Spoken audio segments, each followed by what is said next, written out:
महत्त्वाचं म्हणजे आपल्याला एक लागणार आहे रिकामा बॉक्स, त्याच्यानंतर ॲल्युमिनियम फॉइलचा हा पुठ्ठा, म्हणजे यूज करून झाल्यानंतर जो खालचा पुठ्ठा असतो ना तो. चला तर मग आपण सुरुवात करूयात. आणि आता आपण बघूयात ह्याचं साहित्य. तुमच्याकडे जो कोणता शाईनवाला पेपर असेल तो बॉक्सच्या सर्व बाजूनी चिटकवा.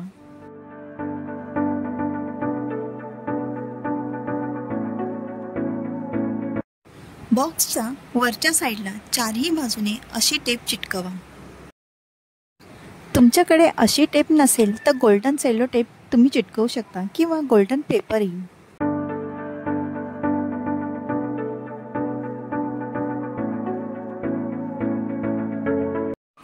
आपण ॲल्युमिनियम फॉईल यूज केल्यावर जो पुठ्ठा राहतो त्याचा यूज करणार आहोत.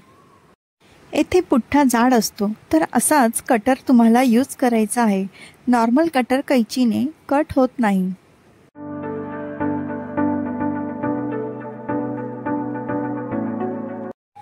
त्या पुठ्ठ्याचे 2 भाग झाल्यावर त्याच्या खाली आणि वरती दोन्ही साईडने पेपर चिटकवून घ्यायचा आहे. माझ्या दुसऱ्या चॅनलबद्दल जरा माहिती देते. नुकतेच मी ट्रॅव्हलिंगचे नवीन चॅनल स्टार्ट केले आहे.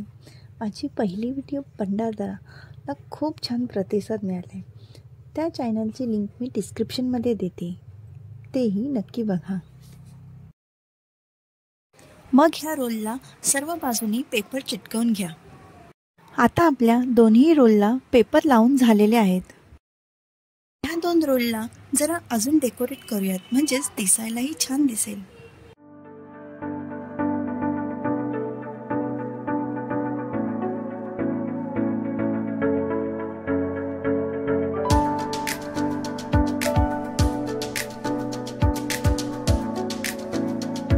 साधारण जाड असा पुठ्ठा घेणार आहोत आणि त्याला आपण मागच्या साईडने चिटकवणार आहोत. पुठ्ठ्याला शेपमध्ये कापायचं आणि जी बाजू समोर ठेवायची त्या साईडला गोल्डन पेपर चिटकूयात. ह्या व्हिडिओचं स्टेप बाय स्टेप ट्युटोरियल जर तुम्हाला आवडली असेल तर माझ्या ह्या व्हिडिओला लाईक नक्की करा.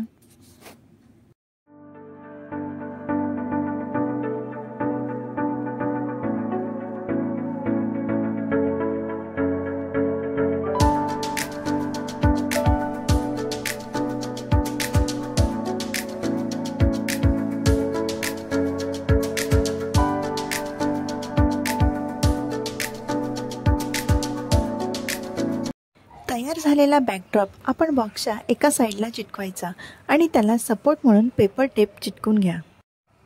ते जे 2 रोल डेकोरेट केलेले ते 2 साईडला चिटकवायचे फेविकॉलनी. आणि येथे तुम्ही डबल साइडेड फोम टेप पण यूज करू शकता. अगदी सुंदर असे टाकाऊपासून टिकाऊ असे छान आसन बनवून झाले. हे बनवणे खूप सोपे आहे. तुम्ही तुमच्या मुलांसोबत बसून त्यांना देखील शिकवू शकता. असेच सोपे आणि आकर्षक क्राफ्ट बनवण्यासाठी माझं चॅनल पल्लवीज क्रिएशनला नक्की सबस्क्राईब करा आणि ह्या व्हिडिओला नक्की लाईक करा.